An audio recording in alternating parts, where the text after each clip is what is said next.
Hello, my name is Kshitij Shrivastava and this is my video blog. So आज इस video blog में हम लोग बात करने जा रहे हैं प्रोडक्शन डिज़ाइन के बारे में, क्योंकि मुझे एक मेल आया था और उस मेल में जो लड़का है जिसने मेल किया था, उन्होंने काफ़ी सारे सवाल पूछे थे प्रोडक्शन डिज़ाइन से रिलेटेड। तो पहले वो क्वेश्चंस देख लेते हैं। तो अनिरुद्ध मोरखंडे ने ये सवाल पूछा था कि hi sir, while browsing YouTube channel के बारे में बताया उन्होंने। तो उनके जो सवाल हैं वो बेसिकली हैं कि what is production design art direction, how important is production design art direction, scope of production design and art direction, can a person make lifelong career out of it, how to start a career in this field, skills and personality mindset to become a successful production designer, earning of a production designer, reality of production design art direction film industry and your point of view on this line of work. Of course इसमें जो भी मैं आपको चीज़ें बताने वाला हूँ वो मेरा point of view ही होगा. So let's start with the first question. What is production design art direction? Production design और art direction basically अगर मैं बहुत ही सिंपल शब्दों में बोलूँ तो आप जब भी कोई फिल्म देखते हैं उसमें आपने मेस ऑन सीन का नाम सुना होगा कि जो भी सामान रखा होता है उसमें जो भी फ्रेम बनाया जाता है, कॉम्पोजिशन बनाई जाती है, उसमें जो भी सामान लगता है, प्रॉप्स लगते हैं, उसको हम लोग प्रोडक्शन डिज़ाइन कहते हैं. जैसे आपको एक घर बनाना है, आपने देखा होगा हम आपके कौन पिक्चर, या फिर आपने कोई पिक्चर देखी होगी, जैसे अंदाज अपना अपना है, या कोई भी हिंदी फिल्म देखी हो, मतलब मैं नाम क्यों ले रहा हूँ पता नहीं, कोई भी हिंदी फिल्म देखी हो या कोई भी इंग्लिश फिल्म देखी हो, उसमें जो सेट्स बनते हैं, जहाँ पे वॉल्स खड़ी होती हैं, जहाँ पे सेट बनाए जाते हैं, दरवाजे लगते हैं, खिड़कियाँ लगती हैं, वो सब स्टूडियो में बनते हैं. मुंबई में बहुत सारे ऐसे स्टूडियोज़ हैं जिसमें बहुत स्पेसेस हैं, बहुत बड़े स्टूडियोज़ हैं, बहुत बड़े हॉल्स हैं, जहाँ पे आप अंदर पूरा एक घर बना सकते हो और वो सब सेट पे बनता है. तो उन सेट पे जो भी काम होता है वो प्रोडक्शन डिज़ाइनर करता है. तो प्रोडक्शन डिज़ाइनर और आर्ट डायरेक्शन के बारे में मैं एक्चुअली पहले बता चुका हूँ कि दोनों के बीच में डिफरेंस क्या है, पर फिर से एक बार बता देता हूँ. तो प्रोडक्शन डिज़ाइन में बेसिकली प्रोडक्शन डिज़ाइनर जो होता है वो आर्किटेक्ट होता है. वो पूरे सेट का निर्माण करता है, वो डिज़ाइन करता है कि सेट कैसा बनेगा, मतलब वो ब्लूप्रिंट बनाता है बेसिकली कि यहाँ पे दरवाज़ा होगा, यहाँ पे ऐसा होगा, यहाँ से एंट्री होगी, यहाँ से ऐसा होगा, यहाँ से वो सारी चीज़ डिज़ाइन करता है. जो आर्ट डायरेक्टर होता है वो इसको एग्जीक्यूट करता है. तो आर्ट डायरेक्टर को ब्लूप्रिंट दिया जाता है और वो अपने बंदों से उसको एग्जीक्यूट कराता है. तो उसके नीचे होते हैं सेटिंग वाले. तो सेटिंग वाले सारी चीज़ें करते हैं. उसके साथ आता है कारपेंटर, पेंटिंग वाले, वो सब अलग अलग लोग होते हैं. तो ये सारे ठोका पीटी करके, पेंट करके, चीज़ें कर करके उस सेट को खड़ा करते हैं. इसके अलावा जो सेट पे इनके असिस्टेंट में होते हैं वो हैं प्रॉप वाले बंदे, जो मोस्टली लड़कियां होती हैं. तो वो प्रॉप का जुगाड़ करती हैं. प्रॉप मतलब प्रॉपर्टीज़ जो होती हैं, जैसे कोई ऑफिस का सीन है तो वहाँ पे फाइल चाहिए, कंप्यूटर चाहिए, तो उसका भी जुगाड़ करना पड़ता है. अगर कोई क्लब का सीन है तो वहाँ पे दारू की बोतलें होनी चाहिए, तो दारू की बोतलें लानी पड़ती हैं. मुझे याद है कि एक बार एक फिल्म में एक क्लब का सीन था और मुझे बोला गया था कि दारू की बोतलें चाहिए बहुत सारी. तो मैं एक रेस्टोरेंट कम बार था, उसके बाहर खड़ा रहता था कि जब भी कोई दारू की बोतल रेस्टोरेंट में डालता था मैं उसे उठा उठा के एक बोरे में डालता था, और इस तरह से मैंने दारू की बोतलें इकट्ठी करी थी. तो ये सब एक्सपीरियंसेस मेरे वहाँ पे हुए हैं आर्ट डायरेक्शन में. बेसिकली मैं जब आर्ट डायरेक्शन में था तो मैंने कभी आर्ट डायरेक्शन का काम नहीं किया, मैंने बेसिकली प्रॉपिंग का काम ही किया. और मोस्टली मेरा काम होता था सेट पे कोई भी प्रॉब्लम हो तो उसको सॉल्व करना. तो मैं सेट पे रहता था और सुबह शाम तक जब भी एडीज़ को या डायरेक्टर को किसी को भी कुछ ज़रूरत होती थी तो वो उसमें मंगाते थे. तो ये बेसिक चीज़ है कि प्रोडक्शन डिज़ाइन और आर्ट डायरेक्शन में क्या डिफरेंस होता है. तो यही होता है कि सेट जो बनता है उसमें जो प्रॉपर्टीज़ लगती हैं, जो भी आप देखते हो, वो सब आर्ट डायरेक्टर और प्रोडक्शन डिज़ाइनर मिलके करते हैं. और कई बार जब मैं मुंबई पहुंचा था तो प्रोडक्शन डिज़ाइनर को ही आर्ट डायरेक्टर कहते थे. और आर्ट डायरेक्टर ही मोस्टली कॉमन टर्म है. प्रोडक्शन डिज़ाइनर तो अभी थोड़ा फेमस हुआ है पिछले 10-15 सालों से, क्योंकि वो हॉलीवुड का टर्म है जहाँ पे प्रोडक्शन डिज़ाइनर अलग होता है और आर्ट डायरेक्टर अलग होता है. Normally production designer art director same ही होते थे और सेम ही काम करते थे, वही पूरा डिज़ाइनिंग करते थे और वही सेट बनवाते भी थे. पर अभी थोड़ा सा हॉलीवुड स्ट्रक्चर आ गया जहाँ पे प्रोडक्शन डिज़ाइनर जो होता है वो मीटिंग्स करता है, ब्रीफ लेता है क्लाइंट से, और उसके बाद क्लाइंट मतलब डायरेक्टर जो भी होता है, डायरेक्टर प्रोड्यूसर जो क्रिएटिव लोग होते हैं उनसे ब्रीफ लेता है. उसके बाद पूरा ब्लूप्रिंट तैयार करता है कि क्या क्या सामान चाहिए, कैसे कैसे चाहिए. एक्सेल शीट्स तैयार होती हैं, ब्लूप्रिंट्स तैयार होते हैं, सेट के ब्लूप्रिंट्स तैयार होते हैं, क्या क्या सामान चाहिए. फिर वो अप्रूवल होता है उसका, फिर वो आर्ट डायरेक्टर को दिया जाता है और आर्ट डायरेक्टर उसके हिसाब से पूरा सेट बनाता है और फिर वो उसको अप्रूव करता है, फिर वो डायरेक्टर से उसको अप्रूव कराता है. तो ये पूरा प्रोसेस होता है प्रोडक्शन डिज़ाइन और आर्ट डायरेक्शन में. इसके अलावा सेकंड क्वेश्चन है, how important is production design art direction. Production design और आर्ट डायरेक्शन बहुत इंपॉर्टेंट है, पर इसके बारे में कभी बहुत ज़्यादा बातें नहीं होती हैं. मैं कोशिश करूंगा कि और भी कुछ प्रोडक्शन डिज़ाइनर और आर्ट डायरेक्टर्स के इंटरव्यू ले सकूं ताकि आपको पता चले कि उस फील्ड में और बेसिक और कॉम्प्लेक्सिटी क्या क्या इन्वॉल्व है और किस तरह से काम होता है. तो आगे वो जो होगा, पर ये बहुत इंपॉर्टेंट चीज़ है. प्रोडक्शन डिज़ाइनर के बिना कभी भी सेट अच्छा नहीं बन पाता. अगर आपने नितिन चंद्रकांत देसाई का नाम सुना हो या साबू सिरिल का नाम सुना हो, तो या फिर संजय लीला भंसाली की फिल्म में सबसे अब क्या बोला जाता है है कि आर्ट डायरेक्शन बहुत अच्छा है। तो आर्ट डायरेक्शन जो होता है वो मतलब पूरे सेट बनाए जाते हैं फिल्म सिटी में, पूरा पूरा मतलब एक महल बनता है जिसमें पूरा बनाया जाता है। बाहुबली के सेट बने थे, उन्हें कौन बनाता है, मतलब वो प्रोडक्शन डिजाइनर ही बनाता है, और वो बहुत ही एक्सपेंसिव होते हैं और बहुत ज़्यादा मतलब उसमें मैन पावर यूज़ होती है, बहुत मटेरियल यूज़ होता है और बहुत डिफिकल्ट होता है, क्योंकि ज़रा सी गलती होगी और वो सेट खराब हो जाएगा और बहुत सारे पैसों का नुकसान भी हो जाएगा। तो बहुत ही माइन्यूट काम होता है, बहुत थोड़ा डिफिकल्ट भी होता है। तो ये जो प्रोडक्शन डिजाइनर हैं बेसिकली ये हीरोज़ होते हैं जो सेट डिज़ाइन करते हैं, पूरा बनाते हैं, जिस पे शूट होता है, पर इनको कभी वो पॉपुलैरिटी नहीं मिल पाती, इनका कभी वो नाम नहीं हो पाता है जो होना चाहिए। हालांकि मुंबई में प्रोडक्शन डिजाइनर्स की बहुत इज्जत है, आर्ट डायरेक्टर्स की इज्जत है, पर मुंबई के बाहर मेरे ख्याल से उनको कोई जानता नहीं है। जो फिल्म देखते हैं उनको भी पता नहीं होता है कि प्रोडक्शन डिजाइनर कितनी मेहनत करते हैं। और प्रोडक्शन डिजाइनर में जो मेरा एक्सपीरियंस है उसमें सबसे ज़्यादा मेहनत उसी में होती है, क्योंकि हमें शूट से पहले आना होता है, शूट के बाद तक रुकना होता है, सारी प्रॉपर्टी वापस रीअरेंज करनी पड़ती है, और जब सेट बन रहा होता है तब भी सारी चीज़ें देखनी पड़ती हैं कि सारी चीज़ें मेजरमेंट के हिसाब से हो रही हैं कि नहीं हो रही हैं, सारी प्रॉपर्टी जो है वो सही है कि नहीं है, और जो रेफरेंस इमेजेस थी जो दी गई थी डायरेक्शन टीम के थ्रू, वो सब मैच हो रही हैं कि नहीं हो रही, तो ये सारी चीज़ें देखनी पड़ती हैं। तो प्रोडक्शन डिज़ाइन और आर्ट डायरेक्शन काम बहुत इंपॉर्टेंट है और बहुत हैक्टिक काम है, पर एंजॉय भी करते हो आप, क्योंकि आप पूरी एक चीज़ खड़ी कर रहे हो, पूरा घर खड़ा कर रहे हो, पूरी एक चीज़ बना रहे हो, तो बड़ा इंटरेस्टिंग काम भी है। इसके बाद सवाल है scope of production design and art direction. Scope क्या है कि प्रोडक्शन डिज़ाइन और आर्ट डायरेक्शन मतलब हर फिल्म में, हर एड में, हर टीवी में प्रोडक्शन डिज़ाइन चाहिए ही चाहिए होता है, मतलब उसके बिना कुछ शूट ही नहीं हो सकता। प्रोडक्शन डिज़ाइनर आर्ट डायरेक्टर तो चाहिए ही चाहिए। आप कुछ भी कर रहे हो, आप कॉर्पोरेट फिल्म कर रहे हो, कुछ भी कॉर्पोरेट फिल्म में नहीं जरूरत पड़ती, क्योंकि वहाँ तो आप कंपनी का प्रोफाइल शूट कर रहे होते हो, पर बेसिकली अगर आप कोई टीवी कर रहे हो, ऐड कर रहे हो या फिल्म कर रहे हो, तो वहाँ पे प्रोडक्शन डिज़ाइनर चाहिए ही चाहिए, क्योंकि कुछ नहीं होगा अगर किसी बने बनाए घर में भी आप शूट कर रहे हो तो भी प्रोडक्शन डिज़ाइनर चाहिए। कई बार वॉल्स लगानी पड़ती हैं, कई बार पेंट चेंज करना पड़ता है कि बैकग्राउंड मैच नहीं कर रहा होता है, और कई बार प्रॉपर्टीज़ लेके आनी पड़ती हैं जो कि उस घर में ज़रूरी नहीं है वो सारी प्रॉपर्टीज़ हों, तो वो सारे चेंजेस करने पड़ते हैं। या डायरेक्टर के दिमाग में कोई चीज़ चल रही है, आपको एक एम्प्टी घर मिल गया, आप उसको अपने हिसाब से चेंज करना है, तो वहाँ भी प्रोडक्शन डिज़ाइनर अपने हिसाब से चीज़ों को चेंज करता है, आर्ट डायरेक्टर अपने हिसाब से चीज़ों को चेंज करता है। तो वो जो है बहुत स्कोप है उसका और बहुत सारा काम है वहाँ पे, मतलब हर फिल्म में तो इस्तेमाल होता ही है प्रोडक्शन डिज़ाइनर। तो बहुत सारे प्रोडक्शन डिज़ाइनर हैं भी, बहुत यंग भी हैं, बहुत एजेड भी हैं, बहुत पुराने भी हैं।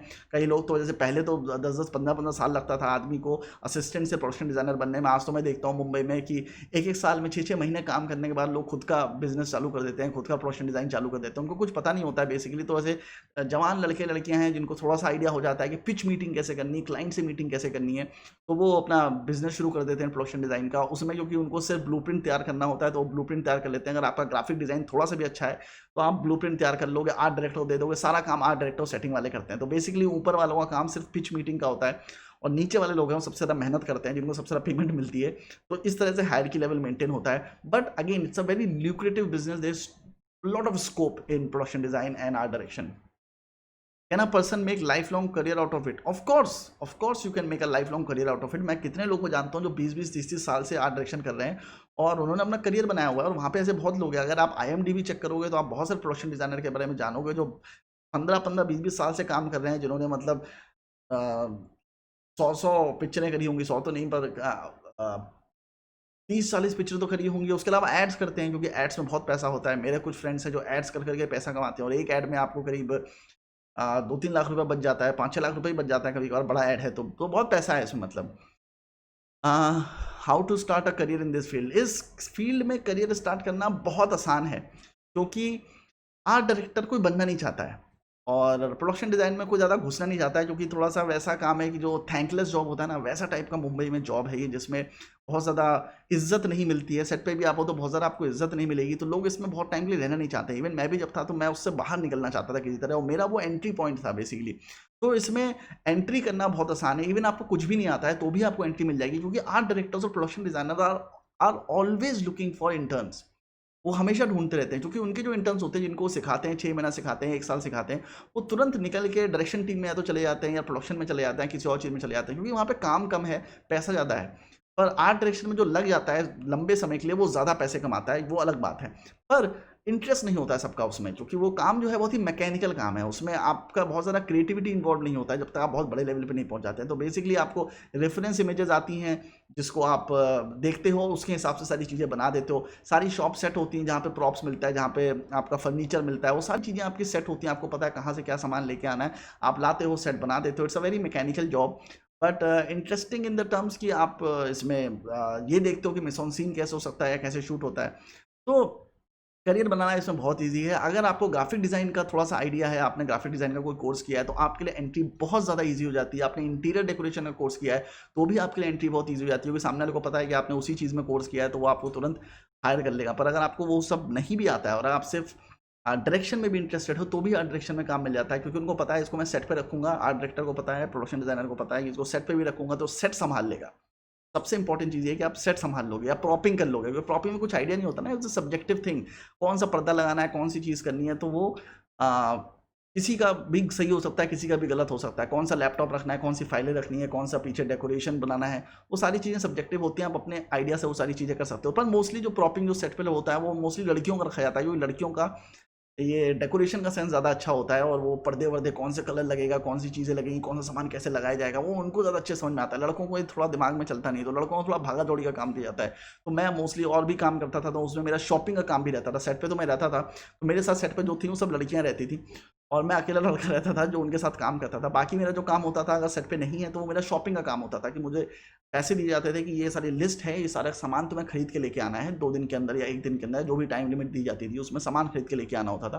तो वो सामान आप लेके आते हो, अगले दिन सेट पे वो लगाया जाता है, और बाकी लोग अपना सेटिंग कर रहे होते हैं, सामान फॉल्स लगा रहे होते हैं, प्लाई काट रहे होते हैं, ठोका पीटी कर रहे होते हैं, पेंटिंग कर रहे होते हैं। आपका उससे कोई मतलब नहीं होता अगर आप प्रॉपिंग में हो तो ये सारे काम हैं इसमें, और बहुत एंट्री ईजी है।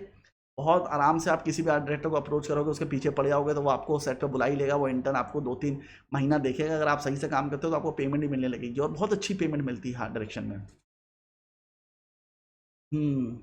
स्किल्स तो मैंने बता दिया, how to start a career in this field, very easy, just approach them with whatever skills you have. If you are a girl, अगर लड़की हो तो बहुत आसान है, अगर लड़के हो थोड़ा सा मुश्किल होगा, पर आप एंट्री कर लोगे। मतलब मैंने भी शुरुआत में आर्ट डायरेक्शन ही किया था, क्योंकि उसमें एंट्री बहुत ईजी थी, कोई भी इंटर्न कर सकता है उसमें, मतलब कुछ ज़्यादा मुश्किल नहीं है। आप 50 आर्ट डायरेक्टर को फ़ोन करोगे, एक बंदा आपको बुला ही लेगा कि आ जाओ सेट पे, यहाँ पे ये काम है, और अब तुम्हें पैसा नहीं देगा, आप पैसे के चक्कर में ना पड़ो शुरुआत में, पर दूसरे तीसरे शूट से वो आपको पैसा भी देने लगेगा। तो ज़्यादा मुश्किल नहीं है मतलब आर्ट डायरेक्शन में घुसना।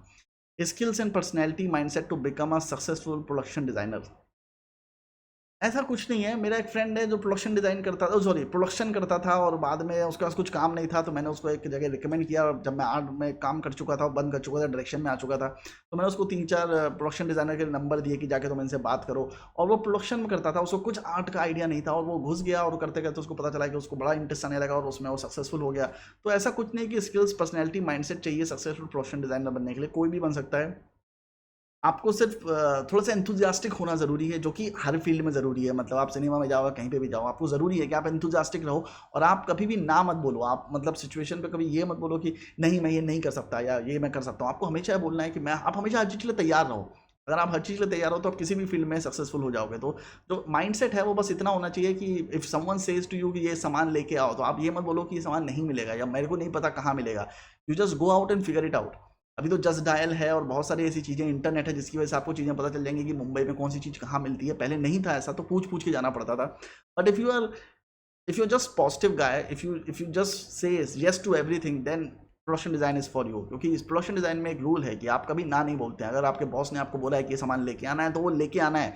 कैसे भी लेके आओ, पैदा करो, बनवाओ, कुछ भी करो, लेके आओ उसको। You can't say no. अगर ये चीज़ का कोई एक रेफरेंस इमेज दिखाई है जिसमें एक कारपेट दिखाया है, और वो कारपेट आपको लेके आना है, तो कारपेट या तो बनवाओ या लेके आओ, कहीं से पैदा करो, पर आपको लेके आना है, नहीं तो उसके सब्सिट्यूट्स लेके आने हैं। और कुछ भी करके करना है वो काम, यू कैन नॉट से नो टू इट। तो जो एंथुजियास्टिक होते हैं, जो एक्साइटेड होते हैं, जो कभी ना नहीं बोलते हैं, जो हर काम में हाँ बोलते हैं, that is a mindset that art direction and production designers are looking for. A person who is a problem solver, not a problem giver. आप अगर बात बात पर प्रोडक्शन डिजाइनर, आर्ट डायरेक्टर के पास प्रॉब्लम्स लेके जाओगे, तो वो कभी आपको पसंद नहीं करेगा। इसलिए आपको प्रॉब्लम सॉल्वर होना जरूरी है। तो दैट इज, हाँ, maybe that is the mindset that you need, that you have to be the problem solver. तो जब भी आपके पास कोई प्रॉब्लम अराइज हो, तो आप प्रॉब्लम लेके मत जाओ आर्ट डायरेक्टर, प्रोडक्शन डिजाइनर के पास। आप सॉल्यूशन लेके जाओ। इवन जब आप प्रोडक्शन डिजाइनर और डायरेक्टर बन जाते हो, तब भी आपको ये चीज़ याद रखनी पड़ती है कि आप डायरेक्टर के पास प्रॉब्लम लेके मत जाओगे, अरे सर वो जुगाड़ नहीं हो पा रहा, या ये नहीं हो पा रहा। You never say that. The moment you say that, आपकी इमेज गिरी आती है कि ये चीज़, इतनी छोटी चीज़ का जुगाड़ नहीं कर पा रहा। और अगर सेट में, प्रोडक्शन में, या चीफ एडी ने, किसी ने भी उस चीज़ का जुगाड़ कर दिया कहीं से, तो आपकी बहुत बेइज्जती होगी उसकी वजह से। ये आर्ट डायरेक्टर हो के ये उस चीज़ को नहीं खोज पाए, और प्रोडक्शन में इन्होंने एक दिन दिया और उसमें उन्होंने खोज के दे दिया। तो आपको कभी भी हार नहीं माननी उसमें, आपको तब तक खोजते रहना जब तक वो शूट लास्ट मोमेंट तक नहीं पहुंच जाती है। तो that is whole idea of mindset that you need to have, that you have to be the problem solver. तो आप हमेशा solution लेके आओ, problems लेके मत आओ, and that's how you can gain very fast momentum in this field in terms of progress. And earnings of A production designer, भाई production designer मेरे ख्याल से one of the best paid jobs है। मैं जब असिस्टेंट भी था तो मैं 500 रुपये लेता था शुरुआत में, फिर वो बढ़ के 5000 हो गया, मतलब बहुत ही झटके से 5000 हो गया, और उसके बाद 10-10 हज़ार रुपये, 25-25 हज़ार रुपये पर डे भी मैं चार्ज करता था। तो वो चलता रहता है वो, मतलब वो जो आर्ट डायरेक्टर्स हैं, प्रोडक्शन डिज़ाइनर हैं, वो तो 20-20, 30-30 लाख रुपए कमाते हैं। मैं ऐसे ऐसे प्रोडक्शन डिज़ाइनर को जानता हूँ जो दिन में 3-3, 4-4 ऐड करते थे। एक फिल्म आपने कर ली तो आप मतलब अपना अपार्टमेंट खरीद लोगे। ऐसे ऐसे प्रोडक्शन डिज़ाइनर हैं जिन्होंने 3-3, 4-4 घर खरीदे हुए हैं, मर्सिडीज चलाते हैं, जगुआर चलाते हैं, ऐसे ऐसे आर्ट डायरेक्टर हैं। और काफ़ी पैसा है इसमें, अगर आप सही से डील करना जानते हो, अगर आप सही से अपने क्लाइंट से, अपने डायरेक्टर से अच्छा रेपो बनाते हो, अगर आप बहुत अच्छा काम करते हो, तो इसमें बहुत पैसा है। इवन असिस्टेंट आर्ट में बहुत पैसा है। सर्वाइवल के लिए अगर आप शुरुआत में आर्ट असिस्टेंट से शुरुआत करना चाहते हो, then it's again a very good idea. अगर आपका मन है डायरेक्शन में जाने का, किसी और फील्ड में जाने का, पर आप शुरुआत नहीं कर पा रहे हो क्योंकि हर फील्ड में बहुत कॉम्पिटिशन है, तो art direction is the best place to start working, क्योंकि वहाँ पे एक तो पैसा भी अच्छा मिलता है, दूसरा काम उतना ज़्यादा नहीं रहता है। मतलब अगर आप सेटिंग में नहीं जाते हो, तो सेटिंग मतलब ठोका पीटी वाले उसमें, या मेजरमेंट में नहीं जाते हो, अगर आप प्रॉपिंग करते हो, सेट पे रहने वाला काम करते हो, तो आपके लिए मतलब अच्छा खासा पैसा मिलता है। पर डे 5,000 रुपये तक मिल जाता है इनिशियल लेवल पे, और बढ़ते बढ़ते फिर वो 10,000, 15,000, जैसे जैसे आप सीनियर होते जाते हो उस हिसाब से पैसा आपको मिलता रहता है। तो बहुत ज़्यादा पैसा है, बहुत अच्छी फील्ड है और बहुत अच्छी कमाई होती है। Even as an art director मैं जानता हूँ कुछ लोगों को जिन्होंने बहुत ही बेसिक से शुरू किया होता और अभी मतलब 2-2, 3-3 BHK में रह रहे हैं, 2-2, 3-3 कारें हैं उनके पास, और काम की कभी कमी नहीं होती है। मतलब आप इवन झगड़ा, मेरा जो फ्रेंड है एक जानने वाला, वो उसका मूड भी खराब जाता है, कभी किसी से झगड़ा भी हो जाता है, कुछ हो जाता है, पर काम आता रहता है।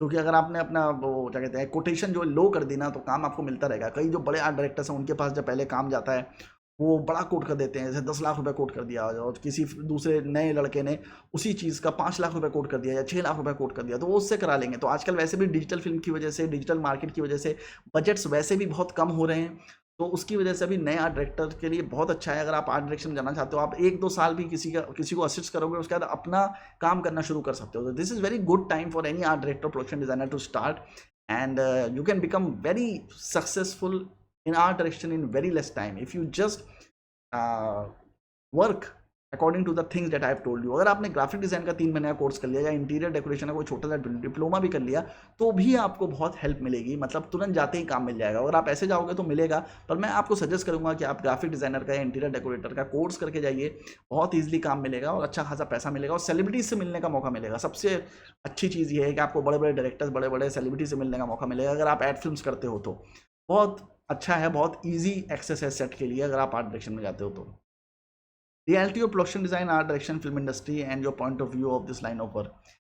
रियलिटी कुछ नहीं है, ये फील्ड वैसी नहीं है जैसी डायरेक्शन या एक्टिंग होता है जो बहुत ही ग्लोरीफाइड है। ये ग्लोरीफाइड फील्ड नहीं है। यहाँ पे जो लोग हैं थोड़े फ्रस्ट्रेटेड हैं क्योंकि सेम काम बार बार होता है, कोई क्रिएटिविटी इन्वॉल्व नहीं है। इंडिया में प्रोडक्शन डिज़ाइन में कोई भी क्रिएटिविटी इन्वॉल्व नहीं है। मैं ऐसे ऐसे आर्ट डायरेक्टर को जानता हूँ जिनसे मैं बात करता हूँ तो वो डिप्रेशन में जाते हैं, वो काम छोड़ना चाहते हैं पर छोड़ भी नहीं पाते क्योंकि और क्या करेंगे वो चाहते हैं कि मतलब वो छोड़ के आर्ट डायरेक्शन चले जाएँ, पैसा इकट्ठा करके और कुछ अपना बिजनेस करें या कुछ और करें। तो आर्ट डायरेक्शन में बहुत टाइम तक रहने पे आप थोड़े से वेरीनेस आ जाता है, आप उस चीज़ को बहुत लंबे टाइम तक करना नहीं चाहते।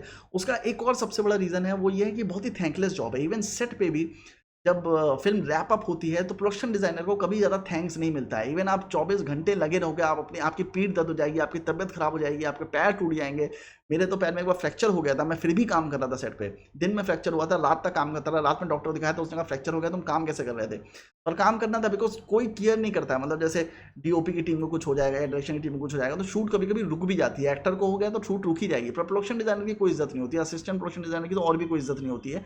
मतलब असिस्टेंट डायरेक्टर से आपसे तमीज से बात नहीं करते, प्रोडक्शन वाले आपसे सही से बात नहीं करते हैं। So you don't have any value on set, and this is one thing that I felt while working in art direction, की आपकी कोई इज्जत नहीं होती है। और सबसे गंदी बात यह है कि जो आपका आर्ट डायरेक्टर होता है वो खुद झुका हुआ होता है क्योंकि उसको भी पैसे चाहिए होते हैं, वो भी किसी वजह से काम कर रहा है। ऐसा नहीं है उसके पास काम आता जाता है, इतने सारे प्रोडक्शन डिजाइनर हैं तो वो भी आपके लिए कभी स्टैंड नहीं लेता है। ये मैंने ज़्यादातर प्रोडक्शन डिजाइनर में देखा है, आपका प्रोडक्शन डिजाइनर कभी भी स्टैंड नहीं लेगा। अगर कैमरा टीम में कोई बंदा असिस्टेंट के इंटर्न से भी, मतलब असिस्टेंट कैमरामैन जो है उसमें इंटर्न भी जो है उससे भी बदतमीजी कोई कर देगा तो कैमरामैन शूट रोक देता है जब तक वो प्रोडक्शन वाला उससे माफ़ी ना मांग ले, या जिस बंदे ने बदतमीजी की वो उसके असिस्टेंट से माफ़ी ना मांग ले।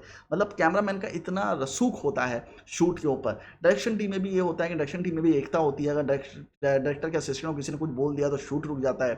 बाकी हर जगह मतलब एक अच्छी एकता है, पर प्रोडक्शन डिज़ाइन में ये है कि if something bad happens to you तो सारा आपके ऊपर फोड़ दिया जाता है। असिस्टेंट जब आप होते हो तो आपका आपके लिए कोई स्टैंड नहीं लेता है। There is no one who is going to stand up for you, that is the worst problem, and no one will ever ever say thanks to you. अगर आप सामान ले आए then it will be taken as कि ये तो तुम्हारा काम था, ये तो तुम्हें करना ही था। अगर आप बहुत अच्छा काम करते हो तो भी यही बोला जाएगा ये तो तुम्हारा काम था। जब आप खराब काम करोगे तो आपको गालियां बेतहाशा पड़ेंगी।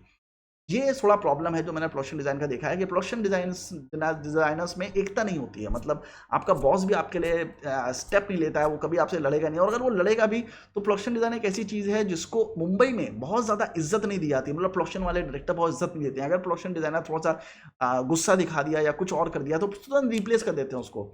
उनको लगता है कि this is something that does not involve any creative intervention, और डायरेक्टर सबको ऐसा लगता है कि वो तुल्लम खाएं सबके सब और वो आर्ट डायरेक्शन खुद भी कर सकते हैं। It looks like a very easy job. तो बहुत जल्दी रिप्लेस होते हैं और बहुत रिप्लेस होते भी हैं। मतलब मैंने इतने प्रोजेक्ट्स देखे हैं जिसमें आर्ट डायरेक्टर या प्रोडक्शन डिजाइनर बीच प्रोजेक्ट में रिप्लेस हो जाता है, किसी और को बुला लेते हैं, किसी और से मतलब बात कर लेते हैं, उसको भगा देते हैं। तो ये बहुत होता है वहाँ पे। तो that is the reality of production design as well. That's why आपका एटीट्यूड बहुत मैटर करता है। और मैं ऐसे कुछ आर्ट डायरेक्टर्स जानता हूँ जो बहुत अच्छा डायरेक्शन नहीं करते हैं, बहुत अच्छा प्रोडक्शन डिजाइन नहीं करते हैं, पर उसके बावजूद वो ह्यूमन से डील कैसे करना है, लोगों से बात कैसे करनी है, वो उनको बहुत अच्छे से आता है और उसकी वजह से वो आगे जाते हैं। अगेन जैसे मैंने अपने पिछले ब्लॉग से बताया है कि मुंबई में आपका टैलेंट मैटर नहीं करता है, आपकी नॉलेज मैटर नहीं करती है, आपका विजडम मैटर नहीं करता है। जो आपके पास एक विजडम होना चाहिए और वो सिर्फ एक है, और वो ये है कि how to behave with other human beings. मुझे लगता है कि ये एक सिंगल चीज है जो आपको किसी भी फील्ड में, नॉट जस्ट फिल्म लाइन, हर फील्ड में, आप कॉर्पोरेट्स में जाओगे, if you don't know how to deal with people you will never be successful. जैसे कि मैंने बोला कि डेल कार्नेगी पढ़ी है, हाउ टू इन्फ्लुएंस पीपल पढ़ी है। जैसे मेरे फादर जज हैं और जुडिशरी में या गवर्नमेंट जॉब में अक्सर ये देखा गया है कि मतलब आपका जो प्रमोशन होता है वो आपके हाथ में नहीं होता है, दूसरों के हाथ में नहीं होता है, बहुत ऊपर से ऑर्डर आता है। पर उसके बावजूद बहुत सारे ऐसे जजेस हैं या लॉ के बंदे हैं या लॉयर्स हैं जो बहुत जल्दी प्रोग्रेस कर गए because they were very good at dealing with people. वो हाई कोर्ट जज से मिलते हैं, सुप्रीम कोर्ट जज से मिलते हैं, इससे मिलते हैं, उससे मिलते हैं, और वो प्रोग्रेस ले लेते हैं। वैसे ही पुलिस में, हर फील्ड में है। तो ये तो एक इंडिपेंडेंट फील्ड है ना, ये तो गवर्नमेंट जॉब भी नहीं है, यहाँ तो एक इंडिपेंडेंट फील्ड है। जितने ज़्यादा लोगों से आप डील करोगे, जितने ज़्यादा लोगों से आप अच्छे से बात करोगे, उतने ज़्यादा सक्सेसफुल हो जाओगे। और ये चीज़ जब मैं मुंबई गया था मुझे पता थी और मैंने पहले 2 साल में ट्राई करी। मेरे जो सबसे ज़्यादा अच्छे कॉन्टैक्ट्स हैं वो मेरे पहले 2 साल में बने हैं। उसके बाद मैंने अपनी फिल्म बना दी और मैं थोड़ा सा एरोगेंट हो गया, थोड़ा सा चूतियापे करने लगा मैं, और लोगों से कटने लगा। और वहीं से मेरा भी पतन शुरू हुआ। मतलब मुझे वो चीज़ नहीं करनी चाहिए थी, मुझे ज़्यादा लोगों से मिलना चाहिए था। That was a good time to meet people, but I didn't meet people a lot. मैं लोगों को इग्नोर करना शुरू कर दिया। Don't do that, meet a lot of people. Remember that जो काम आने वाला है वो ह्यूमन से आने वाला है, दूसरे लोगों से आने वाला है। तो उनसे अगर बना के नहीं रखोगे तो then you will never be successful. And one of the reasons that I was not very successful in Mumbai was that only. I was not dealing in the right manner with other human beings. अगर मैंने वो किया होता तो शायद मैं आज कहीं और होता। बट डिस्पाइट डूइंग दैट मैं कमरे में बैठे किताबें पढ़ता रहता था, पिक्चर देखता रहता था, मैं अपने टैलेंट को होन करता रहता था, मैं अपनी नॉलेज को इंक्रीज करता रहता था, मैं अपनी स्किल्स को शार्पन करता रहता था। But again I would still suggest कि आप उस रेस में मत पड़ो कि मैं अपनी स्किल्स इंप्रूव करता हूँ। I know so many people who do not have any skills yet they are very successful just because they know how to deal with human beings. This a guy called Charles Schwab, जिसके बारे में आपने अक्सर पढ़ा होगा। And this guy was a vice president of, शायद Ford का vice president था या किसी बहुत बड़ी कंपनी का वाइस प्रेसिडेंट था, आई डोंट रिमेंबर, बट बहुत पहले था ये बंदा। And he didn't know anything about the business he was in, and he was a vice president of the company. Why? Because he knew how to deal with people. That was the only thing, and he said that in an interview कि मुझे कुछ नहीं पता इस business के बारे में, but I know just one thing, how to deal with people, and that's how I became so successful. And that is one thing that I again and again iterate कि आपको ये करना पड़ेगा। आप अगर लोगों से डील करना जानते हो आप बहुत सक्सेसफुल हो जाओगे इस फील्ड में। And that is the only secret to success in the Bollywood, in the film industry. किसी भी फिल्म इंडस्ट्री में आप जाओगे, आपके लिए सबसे बड़ा जो सीक्रेट है सक्सेस का वो ये है कि start knowing how to deal with people. As many books as you can read about it, you will know that this is the most important thing, that you have to improve your speaking skills, that you have to understand how to impress other people and how to influence other people so that they remember you, they call you, they pick your call and they give you more work because just because they enjoy your company. मैं ऐसे बहुत लोगों को जानता हूँ जो अच्छा काम करते हैं पर उनको फिर भी काम नहीं मिलता because they are nuisance on set, मतलब वो बोरिंग टाइप के आदमी हैं, थकीले से आते हैं। और एक ऐसे बंदे को मैं जानता था जो SRFTI से है and is very knowledgeable but उसको कभी काम नहीं मिलता। वो अक्सर मुझे ही फ़ोन करता रहता था। He was very senior to me, मतलब 20 साल सीनियर होगा एंड उसने बहुत पिक्चरें करी थी जब तक उसका चल रहा था, पर धीमे धीमे उसका नाम खराब हो गया because he was very dull on sets. हमेशा दारू पी रहता था, लोगों से झगड़ा करता था, बात नहीं करता था एंड जब काम नहीं होता था तो लोगों से काम मांगता था, जब काम पे जाता था तो वहाँ पे सबसे झगड़ा चल रहा है, दिन में भी दारू पी रहा है। तो वो सारी चीज़ों की वजह से धीमे धीमे उसका नाम खराब हुआ, उसको काम मिलना बंद हो गया। और मैं उसको कहीं 2-3 जगह मैंने रिकमेंड भी किया, वो गया वहाँ पे बेइज्जती करा के आ गया, तो मैंने फिर उसको और जगह रिकमेंड करना भी बंद कर दिया। तो ये एक एग्जाम्पल है कि अगर आप लोगों से डील करना नहीं जानते और आप कितने भी इंटेलिजेंट हो, लोग आपसे आपके साथ कभी काम नहीं करेंगे, कभी नहीं करेंगे। तो आई होप कि मैंने सारे क्वेश्चंस कवर किए हो, जितना बेसिक डिटेल में मैं कवर कर सकता था मैंने किया है। मैंने आर्ट डायरेक्शन में, प्रोडक्शन डिज़ाइन में सिर्फ 2 साल काम किया था, उसके बाद I moved on to direction. 2 साल भी नहीं किया होगा, मतलब एक्यूमुलेटिवली 2 साल किया होगा क्योंकि बीच में करता था, फिर कुछ और करता था, फिर करता था, फिर कुछ और करता था, तो ऐसे में काम कर रहा था। और ये मेरे एक्सपीरियंसेस हैं और मैं कोशिश करूंगा कि मैं और आर्ट डायरेक्टर्स और प्रोडक्शन डिजाइनर्स के इंटरव्यू ले सकूं ताकि आपको और डिटेल में चीज़ें पता लगें। अगर आपको ये ब्लॉग अच्छा लगा है तो प्लीज़ कमेंट करिए, अगर नहीं अच्छा लगा है तो भी कमेंट करिए और मुझे बताइए कमेंट बॉक्स में कि आप और क्या जानना चाहते हैं। इसके अलावा like share subscribe to my channel. Bye bye.